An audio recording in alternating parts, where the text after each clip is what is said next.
कुरान अज़ीम में अल्लाह ताला यूँ इरशाद फरमाता है, यहूद और नसारा तुमसे हरगिज़ राज़ी नहीं होंगे। और कुरान ने जो कहा है वो हक़ है। यहूदी और ईसाई तुमसे कभी भी राज़ी नहीं हो सकते, हत्ता तत्तबिअ मिल्लतहुम, जब तक कि तुम उनके दीन में दाखिल ना हो जाओ।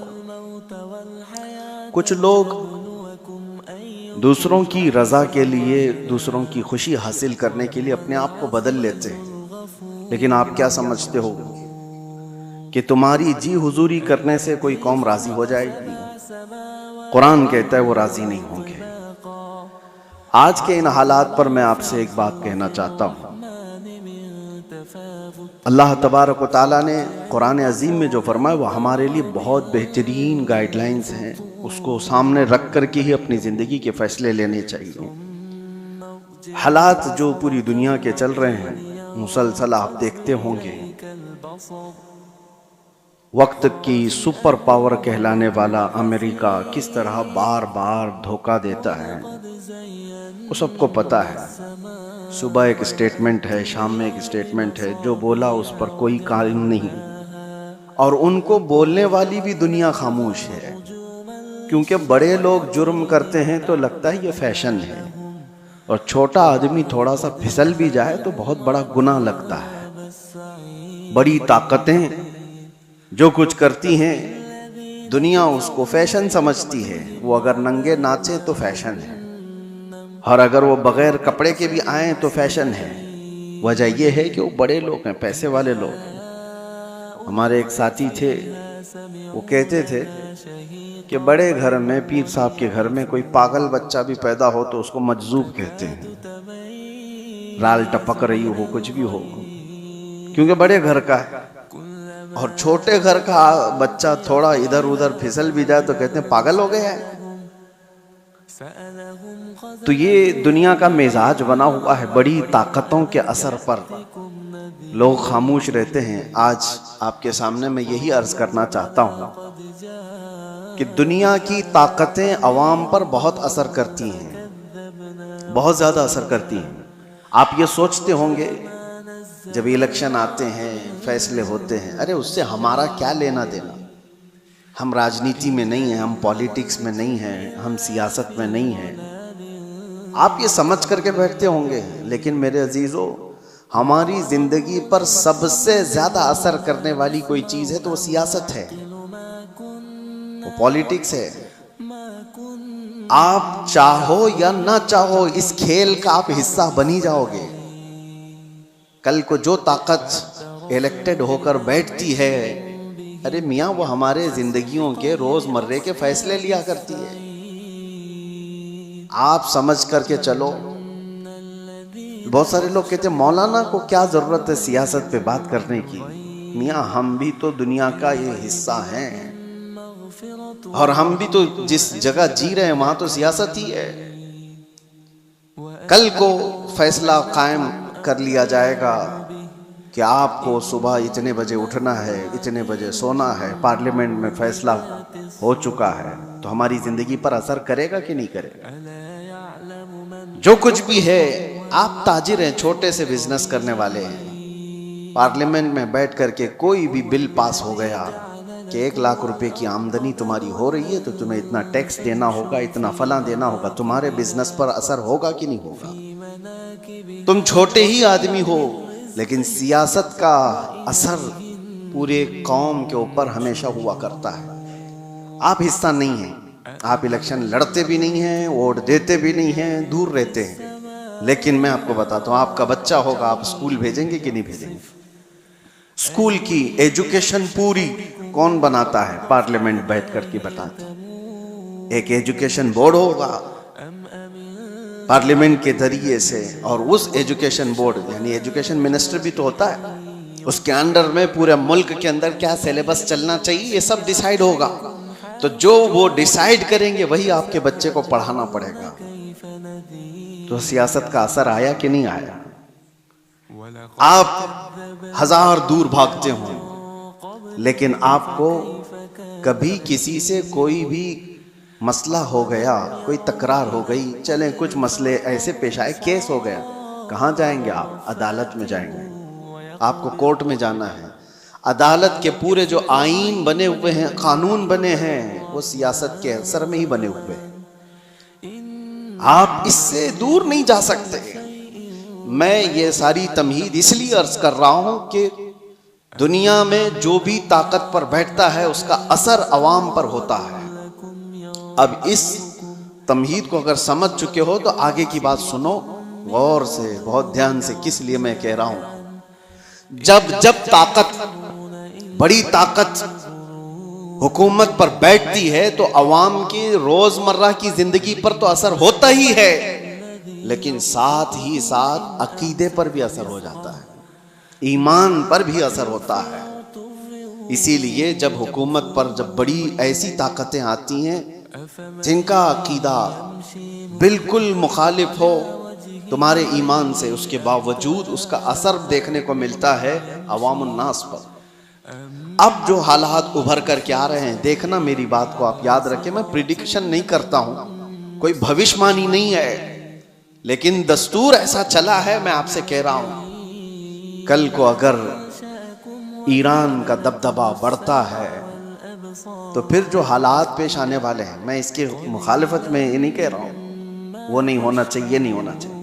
हजारों लाखों वो लोग होंगे जो अपने अकीदे पर फिर से देखने पर मजबूर हो जाएंगे। अहले सुन्नत जमात के लिए एक बड़ा मसला भी होगा। ऐसी ही उससे 100 साल पहले जब सऊदी में वहाबी हुकूमत कायम हुई, पैसा, ताकत, सब कुछ उनके पास था, उलमा खरीदे गए, किताबें छपाई गईं, जन्नतुल बकी को बिल्डोजर से पूरा तहस नहस कर दिया गया, शिर्क के नाम पर बहुत सारी चीजों को खत्म किया गया। तो ताकत थी, हुकूमत आई, और एक दो नहीं हजारों लाखों की तादाद में उनके अकीदे की बोली बोलने वाले लोग पैदा हो गए। सिर्फ अवाम नहीं, उलमा भी, बड़े बड़े मुफ्तियाने किराम जो मनसबदार हैं, वो सब दौलत के तहत में आ गए, ताकत के तहत आ गए। ये दुनिया का मामूल है, ये चलता रहेगा। कल को आप भी देखना, जब कोई पावर में आएगा तो उसकी तरफ बहुत सारी कौम हो जाएगी। वो बहुत रेयर लोग हैं जो अपने ईमान पर कायम रहते हैं, वो रसूलुल्लाह के दीवाने हैं। मेरे आका सल्लल्लाहु तआला अलैहि वसल्लम के सहाबा में उस वक्त आपको बिल्कुल इस बात का अपोजिट आपको दिखाई देगा। इसका अपोजिट, हुजूर ने जब ईमान की दावत दी तो सबसे पहले आपके पास आने वाले सहाबा गरीब थे, बहुत गरीब थे। और ऐसा नहीं कि हुजूर पाक सल्लल्लाहु तआला अलैहि वसल्लम का माल देख कर के वो आए थे कि बड़ी ताकत के मालिक हैं, बड़े दौलत के मालिक हैं, इनके पास जाएं। नहीं, उस रसूल के पास वो आए थे जो पेट पर पत्थर बांधा करता। वो सहाबा उस रसूल के पास आए थे जो फाका कशी को ज्यादा तरजीह देता। रसूल करीम सल्लल्लाहु तआला अलैहि वसल्लम के साथ आप तो गए गरीब सहाबा, लेकिन उनके अपोजिट में कौन थे? अबू जहल बड़े पैसे वाला, अबू लहब बड़े पैसे वाला, सफवान बड़े पैसे वाला, इतने बड़े बड़े मालदार लोग वहां पर थे जो ये पूरे सहाबा की अकेले कफालत कर सकते थे, सारे सहाबा को वो अकेले पाल सकते थे। अब यहां पर मैं आपको बताता हूं, एक तरफ माल और पैसा और ताकत और कुव्वत है, और एक तरफ ये गरीब सहाबा की जमात है जो पीटी जा रही है, मारी जा रही है। सहाबा ने क्या किया, अल्लाहु अकबर। वो मुझे बात याद आती है, खंदक के मौके पर 1 महीने से सहाबा खंदक खोद रहे थे, और जब जंग शुरू हुई 12,000 के करीब तादाद में मुशरिकीन आ गए खंदक के उस पार। उनको पता नहीं था ये खंदक वाली जंग है मुशरिकीन को। ये सहाबा ने नया तरीका इख्तियार किया था मदीने की हिफाजत के लिए कि वो खंदक अबूर करके मदीने में ना आ जाए। खैर महीना गुजर गया था, खाने पीने की चीजें खत्म हो गई थी, फाके पर फाका चल रहा था। उस वक्त सामने वाली जो फौज थी वहां से तो रोज गोश्त भुनने की खुशबुएं आती, गरम रोटियां उधर पक रही थी। वहां तो पैसा था, माल था, खाने की इफरात थी। सहाबा इधर भूखे हैं, प्यासे हैं, लेकिन तारीख में आप खोल करके देखो, एक सहाबी ने भी रसूलुल्लाह के ये कहा हो कि चलो उधर खाने की लजीज चीजें हैं, जाकर खा करके तो आए, उस तरफ उन्होंने चेहरा तक नहीं किया। हुजूर पाक सल्लल्लाहु तआला अलैहि वसल्लम ने उनसे कहा, ऐ मेरे सहाबा, मुझे पता है वो गोश्त की खुशबुएं तुम्हारी भूख को और बढ़ा देती होंगी, तुम्हारा सब्र टूटता होगा, सब्र करो। सहाबा ने क्या कहा, या रसूल अल्लाह सल्लल्लाहु तआला अलैहि वसल्लम, हम रोटी और बोटी के लिए इस जंग में आए होते तो यहां नहीं होते, वहां होते। हम आए हैं सिर्फ चेहरे रसूल के लिए। हमारी भूख का इलाज है मुस्तफा का चेहरा, हमारी बीमारियों का इलाज है मुस्तफा का चेहरा। इस दीन से उन्होंने एक बाल बराबर भी बगावत नहीं की। लेकिन वो अवाम की बात है कि जब जब ताकत किसी ऐसे गुमराह के पास भी आ गई तो उसकी गुमराही की तारीफ करने वाली एक जमात पैदा हो जाएगी। हाँ, एक जमात पैदा हो जाएगी। अरे दूर तो छोड़ो, हमारे इस मुल्क में कुछ सालों पहले एक कॉन्फ्रेंस हुई थी दिल्ली में, आपको पता नहीं होगा। उसमें बड़े बड़े उलमा और बड़े बड़े सूफियों को जमा किया गया था। और कॉन्फ्रेंस कराने वाले कौन थे? कॉन्फ्रेंस कराने वाले मुल्क के प्राइम मिनिस्टर थे। मुसलमानों की, सूफियों की, खानकाहों की कॉन्फ्रेंस कराई गई थी। ठीक है, उलमा भी उसमें शरीक हैं, खानकाहों के गद्दी नशीन और गधे नशीन सब उसमें शामिल हैं। और शुरू हो रही है कॉन्फ्रेंस, तो मुझे हैरत होती है, कसीदा पढ़ने वाला कोई मौलवी कसीदा पढ़ता है बादशाह की शान में, खुदा करे कि तेरी उम्र को उम्र खिजर अता हो। ये दुआ दी जा रही है। मैं ये कहता हूं मेरे अजीजों, ये सारा मंजर एक तरफ, लेकिन जो मैं बात कह रहा हूं, ताकत और सियासत जब आ जाती है तो बहुत सारे लोगों के अकीदे पर भी असर पड़ता है। उस वक्त अपना अकीदा बचाना ये बहुत बड़ा चैलेंज होता है। आप क्या समझते हो, ये जो फिरके पैदा हुए दीन में, ये ताकत के असर से पैदा हुए हैं। जब सियासत पर, हुकूमत पर कोई गुमराह बैठ जाता है तो वो अपना अकीदा सब पर थोपने की कोशिश करता है। मुअतज़िला की जमात आई, मुअतज़िला एक फिरका है, वो कुरान को अल्लाह की मखलूक मानते थे कि कुरान फना हो जाएगा। बहुत सारे उनके अकीदे गुमराह थे। जब वो पावर पर आए, खलीफा बने या गवर्नर बने, तो उन्होंने अवाम को और उलमा को जबरदस्ती अपना अकीदा थोपा। और एक दौर ऐसा आया कि उलमा उनके हिसाब से फतवा देने लगे, उनकी तारीफें करने लगे कि ये हक जमात वाले लोग हैं। बादशाह आजम, उनकी तारीफ में कसीदे पढ़े जाते थे। लेकिन मेरे अजीजों, पूरी पूरी कौम कभी गुमराह नहीं होती। हर जमाने में हक्कानी उलमा और रब्बानी उलमा मौजूद रहते हैं। मुअतज़िला की जमात पावर में थी, हुकूमत में थी, ताकत उनके पास थी, उलमा की जमात उनके पास थी।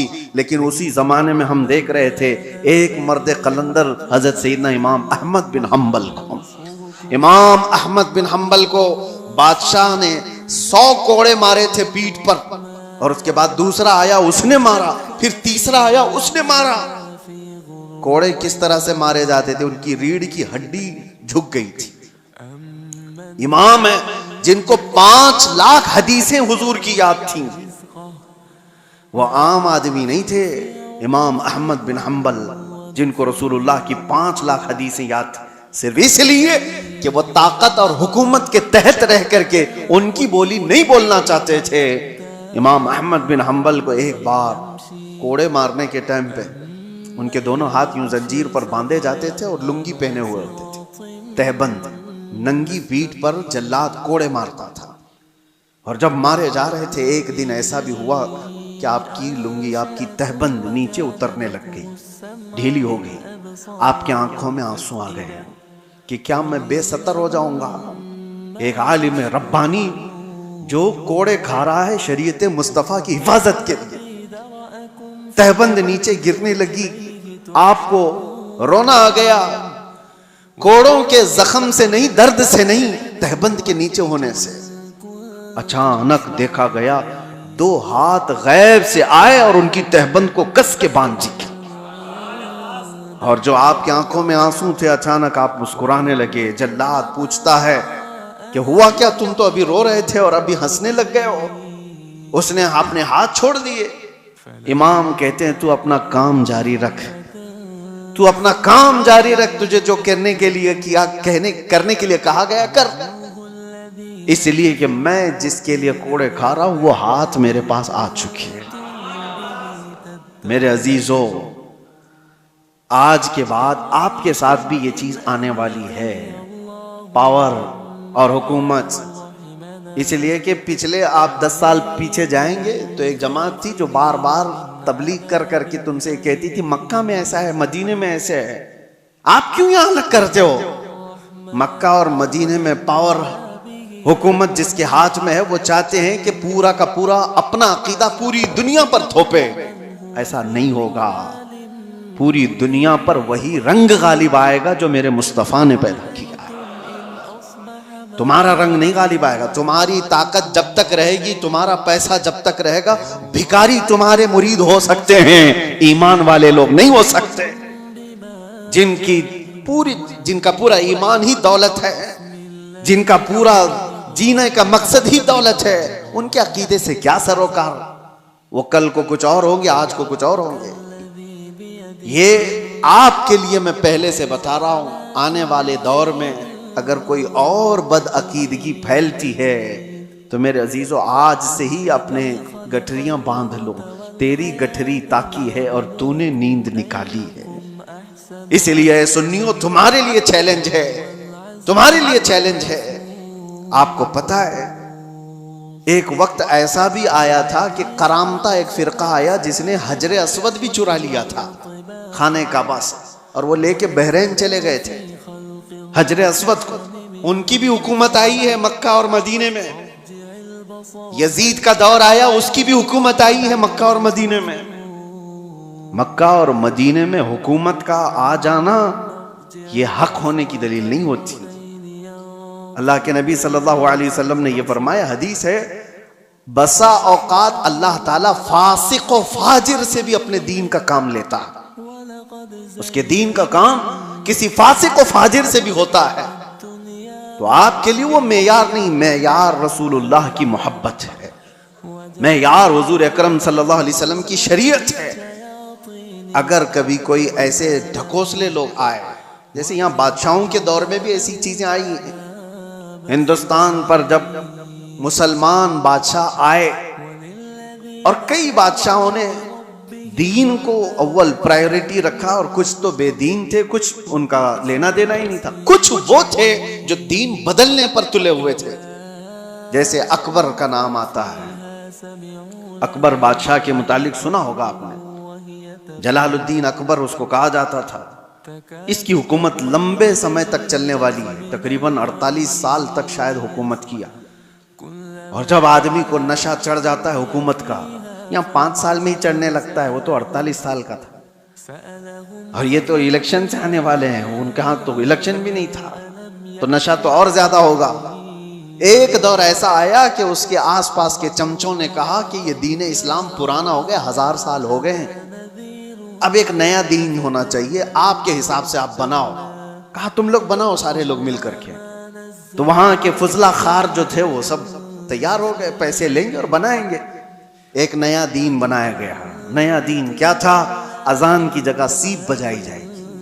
अजाने नहीं, सबको एक करना है, सारे लोग एक ही जगह पर इबादत करेंगे, और मस्जिद भी होगी और मिंबर पर मंदिर भी होगी, वहां पर मूर्ति भी रखी जाएगी और मस्जिद में नमाज भी होगी। ये दीन इलाही इसका नाम रखा गया। और हद ये है मेरे अजीजों, जो बात मैं कह रहा हूं, ताकत और सियासत का असर अवाम पर बहुत होता है। हजारों और लाखों की तादाद में लोग उसके दीन को मानने भी लग गए। शुरुआत हो गई, कितने मौलवी भी शुरू हो गए कि हाँ एक मॉडर्निज्म है, नयापन है, होना चाहिए, बादशाह ने कहा है तो सही है। लेकिन हमें ये बात कह रहा हूं ना, हर जमाने में गुमराह पूरे नहीं होते। हक्कानी उलमा हर जमाने में अल्लाह ताला रखता है। एक मर्द कलंदर अहमद फारूकी सरहिंदी मुजद्दिद अल्फ सानी खड़े हुए, और उन्होंने उसकी तरदीद की और जगह जगह आपने अपने बयानों से इनकार किया कि दीन इलाही नहीं होगा, दीन मुस्तफा ही होगा। तुमने नाम रखा है दीन इलाही, ये अल्लाह का दीन नहीं है, ये बादशाह का बनाया हुआ दीन है। दीन वही है अल्लाह का जो मेरे नबी लेकर के आए थे, और उस दीन की खातिर जैसी बादशाह के खिलाफ बोलना आसान है? आसान है? आप इनकी पॉलिसियों के खिलाफ बोलो, अभी देखो उठा लेंगे आपको। हाँ, कहने को दुनिया में डेमोक्रेसी है, आजादी है, बोलने की आजादी, freedom of speech, freedom of expression, पता नहीं क्या क्या चीजें हैं, लेकिन वो सिर्फ और सिर्फ उनके कुत्तों के लिए है, उनके पाले हुए कुत्तों के लिए फ्रीडम है पूरा। और तुम कहीं से, अभी देखो मैं कुत्ता ही बोल दूं तो फिर मुश्किल है, उठा लिया जाएगा। नहीं, तुम्हारे लिए नहीं है, वो हमारी तबीयत के, हमारे पाले हुए लोगों के लिए वो जितना चाहे भौंकें, क्योंकि हमारे खिलाए हुए कुत्ते हैं, हमारे पाले हुए कुत्ते हैं। ये किसी को काट लें तो भी जायज, किसी पर भौंकें तो भी जायज। दुनिया का तकरीबन सिस्टम यही है, सब जगह। कहने को डेमोक्रेसी है, आजादी सबके लिए नहीं है। हाँ, अगर इनके आलोचक हो कोई, इनको क्रिटिसाइज करने वाला कोई हो, अरे वो एक जुमला भी बोले तो उसको पकड़ लिया जाएगा, और डायरेक्ट नहीं पकड़ा जाए तो फिर तुम्हारे टैक्स की इंक्वायरी शुरू हो जाएगा। माल कहां से आता है, कितना कमाते हो, कौन सा अकाउंट है, ईडी हो, आईटी हो, सब जगह से। बहरहाल दुनिया का ये निजाम है। इन निजामों से न डरते हुए भी अल्लाह के रब्बानी उलमा मौजूद रहते हैं। मुजद्दिद अल-फसानी को 8 साल तक जेल में रखा गया था, सिर्फ अकबर के लाए हुए दीन की मुखालफत करने की वजह से। लेकिन हुआ क्या, अकबर मर गया, उसका बेटा जहांगीर आया, और उसको जब बताया गया कि जेल में मौजूद एक आलिम ऐसा है जो 8 साल में 700 कैदियों को आलिम बना दिया, वो वहां पर भी तबलीग कर रहा है, आजाद कराया गया। और उसके बाद फिर उसी सुरखरुई के साथ, इज्जत के साथ मुजद्दिद अल-फसानी दीन मुस्तफा का काम करके गए दुनिया से। हर जमाने में ये होता रहेगा। तो मैं ये कह रहा हूं, जब ताकत किसी के पास आती है, ऐसे गुमराह के पास, तो शैतान उसके जरिए से पूरे दीन को खराब करने की कोशिश करता है। और ऐसा ईसाइयों के साथ भी हुआ, यहूदियों के साथ भी हुआ, क्योंकि ईसाई पहले जो थे, हक जो उलमा थे, यहूदी भी, अरे वो अल्लाह तबारक व तआला की किताब तौरात के मानने वाले थे, मूसा अलैहिस्सलाम की शरीयत के कायल थे। लेकिन जैसे ही किसी के पास पावर आया, शैतान उसके सर पर सवार हुआ और उसके जरिए से गुमराहियां शुरू की, तो यहूदी उसके पैरोकार उसके तरफ चले गए। ईसाइयों में भी ऐसे ही हुआ। 2 तरीके से शैतान गुमराह करता है, एक सियासत के जरिए से और दूसरे उलमा के जरिए से। और ये दोनों का कॉम्बिनेशन होता है। कैसे?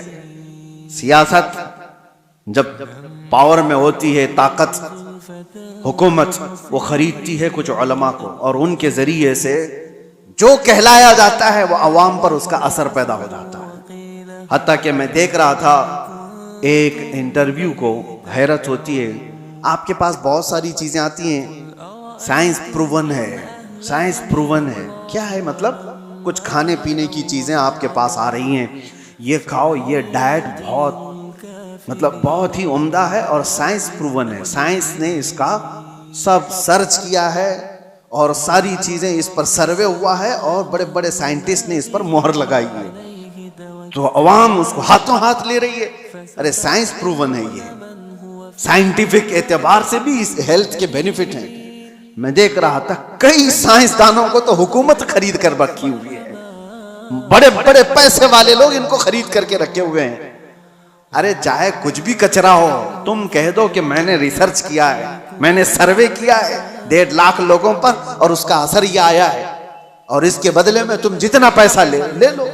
साइंसदान को पैसे दिए गए और उसने एक बात कह दी कि ये साइंस प्रूवन है। लाखों की तादाद में लोग हाथों हाथ खरीद रहे हैं। अरे बाजार पर भी असर है इनका।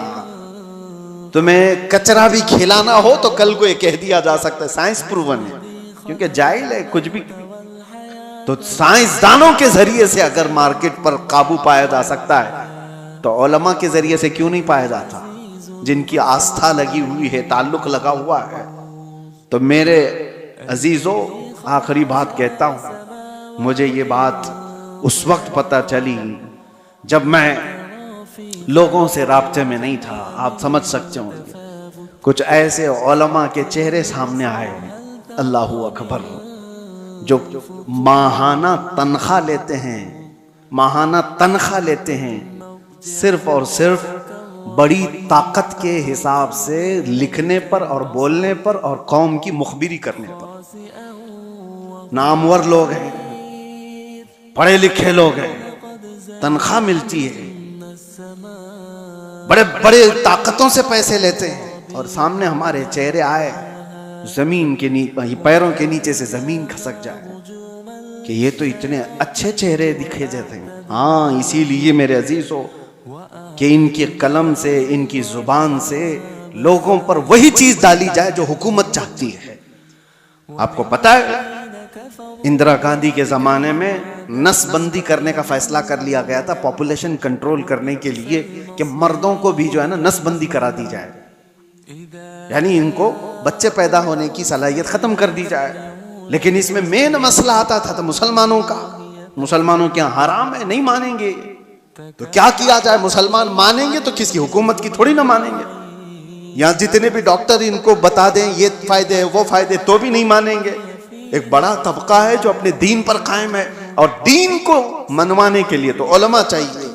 तो सीधे मदरसे गए, बड़े बड़े मदरसों में, और फतवा लिया, वहां से फतवा लिया बड़े बड़े मदरसों से कि हाँ, हुकूमत वक्त के हालात के एतबार से जायज है, बंद करा सकता है आदमी। कई उलमा फतवा दे चुके, लेकिन उसके बाद भी हिंदुस्तान पर असर नहीं हो रहा था, क्योंकि हुकूमत ने देखा था कि इनके ऊपर ज्यादा असर बरेली का है। तो बरेली पहुंचे, लेकिन बरेली में कोई ऐरा गैरा नहीं बैठा था, आला हजरत का शहजादा बैठा हुआ था, हुजूर मुफ्ती आजम हिंद रदी अल्लाह तआला अन्हु, जो मुत्तकी परहेजगार आलिम दीन, मुत्तकी बनकर दिखाए। इस जमाने में कोई एक मेरे मुफ्ती आजम का तकवा छोड़कर, मेरे अजीजों, उनके पास जब ये सवाल गया तो आपने जो जवाब दिया वो मौजूद है। एक बार नहीं कहा उन्होंने, पूरे दलाइल के साथ लिखकर नीचे लिखा, नसबंदी हराम है, हराम है, हराम है, और जो मेरे मुस्तफा ने हराम किया वो कयामत तक हराम है। अब ये निकला, हुकूमत को पता चला कि एक मौलवी से पूरा मसला खराब हो सकता है, क्या किया जाए? छपने से बंद कर दिया जाए। लेकिन जो चीज अल्लाह पहुंचाना चाहता है वो किसी के बंद करने से कभी नहीं रुकता, कभी नहीं रुकता। प्रेस को जला दिया गया था बरेली शरीफ में, जिस जगह से ये फतवा शाया हुआ, प्रिंटिंग प्रेस, प्रेस जला दिया गया। प्रेस के मालिकान को कब्जे में लिया गया, गिरफ्तार किया गया, और जो दीवारों पे जाकर फतवा चिपका रहे, पुलिस पकड़ पकड़ कर ले जा रही है। कहां रुकने वाली चीज कहां है? पूरे हिंदुस्तान में आग की तरह बात फैल गई कि आला हजरत के शहजादे ने फतवा दिया है कि नसबंदी हराम है। सब मिलकर के एक तरफा ऐलान किए, हम हुकूमत के इस फैसले को नहीं मानते, ये हमारे दीन का हिस्सा है। थोड़े दिन हुआ, मुसलमानों को तकलीफें आई, उलमा गिरफ्तार हुए, लेकिन चंद ही दिनों के बाद खबर आई कि लेडी तख्त से उतर गई, हुकूमत ही गिर गई। तो मेरे अजीजों, एक बात याद रखो, ताकत और पावर के जरिए से पूरी दुनिया पर असर कायम किया जाता है। आज अमेरिका की बोली बोलने वाले लोग भी बहुत सारे होंगे, वो जो कर रहा है वो सही है। इजराइल की बोली बोलने वाले लोग होंगे, क्योंकि थोड़ा सा उनके यहां से गोबर मिल जाएगा। हाँ, यहां पर भी बहुत सारे हुए हैं, बहुत सारे हैं। ये जो कर रहे हैं, मस्जिदें तोड़े, खानकाहें तोड़े, माबदें तोड़े, इससे कोई बात नहीं। अरे लेकिन हैं तो अच्छे लोग हैं, उनकी जमात के भी कुछ हैं, टोपी भी पहनेंगे, दाढ़ी भी पहनेंगे। इनका वो ईमान है जो माल है। इसीलिए शेख मोहिउद्दीन इब्न अरबी की वो बात मुझे याद आती है। आप कुर्सी पर बैठे हुए थे, कुछ लोग आए मिलने के लिए, आपके सामने बैठे थे। आपने बयान करते करते अचानक कहा, तुम्हारा खुदा मेरे पैरों के नीचे रहता है। लोगों से इतना कहा तो लोग भड़क गए। इतने बड़े आलिम दीन, इतने बड़े सूफी, और कुफ्र का फतवा लगाकर निकल गए, ये तो काफिर हो गया। दो लोग बैठे रह गए। उन्होंने पूछा, हुजूर आपके ऊपर कोई चीज आ गई, आपने ऐसा जुमला क्यों कहा? खुदा पैरों के नीचे रहता है, ये तो बहुत बड़ा गिरा हुआ जुमला है। आपने कहा सब्र, वो भी मुझे पूछ सकते थे लेकिन वो इसलिए आए ही नहीं थे। मैं जानता हूं उन लोगों को, मैंने क्यों कहा वो बताता हूं। उसके बाद आपने अपने पैरों के नीचे से चटाई उठाई तो देखा सोने के चांदी के सिक्के पड़े हुए थे। कहा यही उनका खुदा है, वो इसकी इबादत करते हैं। मैंने ये नहीं कहा कि मेरा खुदा पैरों के नीचे है, मैंने कहा तुम्हारा खुदा मेरे पैरों के नीचे। ऐसी जमात हर जमाने में होगी जिनका खुदा माल है, जिनका खुदा पैसा है।